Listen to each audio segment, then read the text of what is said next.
Good morning. Welcome back into Wake Up America. The House Judiciary Committee meeting later this morning for its first hearing on Biden's border crisis, where border security, national security, fentanyl, and the fate of Alejandro Mayorkas will be dominating the discussion. Joining me now for more on what we can expect, Wisconsin Congressman and member of the House Judiciary Committee, Scott Fitzgerald. Congressman, good morning. Good to see you again. Good to be with you. Good to be with you. Big day. Republicans campaigned on these hearings, and they will start today, 10 a.m.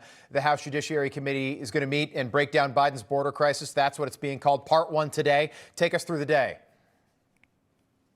Yeah, what Chairman Jordan had in mind was bring the members, including the new members, to Judiciary Committee on Sunday evening, which started with kind of some briefings and some overview.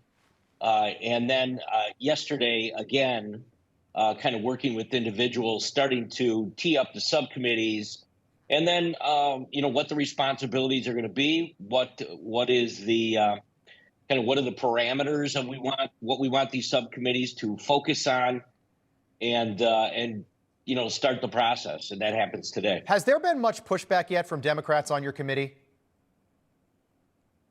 Well, we haven't really convened. I mean, my experience over the last 2 years is that, for the most part, it's the same group of members of Congress. Right.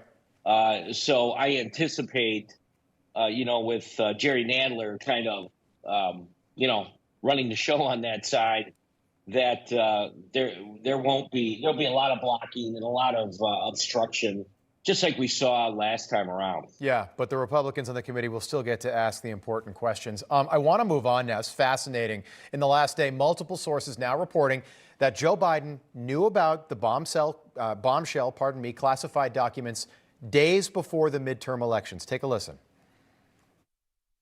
All right, let me ask you about some new reporting here. According to a Justice Department official and another source familiar with the matter, the FBI searched President Biden's former think tank office in Washington in November after the discovery just before the midterm elections of the documents with the classified markings. Were any additional classified documents found as part of that search?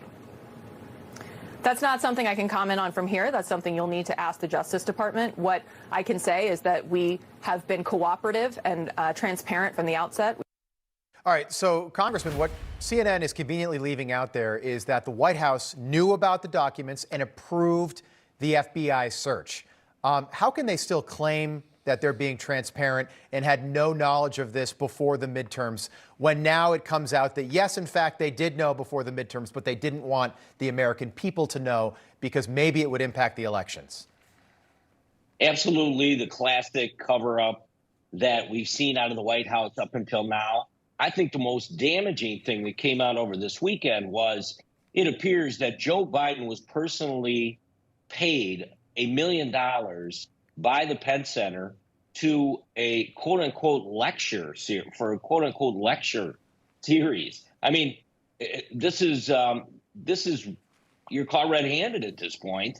There's no way that any defense attorney could wiggle out of answering some of these questions. And I just go back to what we're focused on in judiciary, which is these are the very specific things. Not to mention the documents that are sprawled all the way from D.C. to Delaware that are absolutely linked to Hunter Biden's business dealings.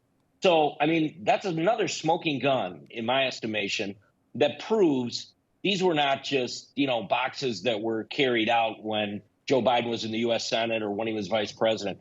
These were specifically collected and used in the Biden family criminal activity that we know existed. More to come, I'm sure.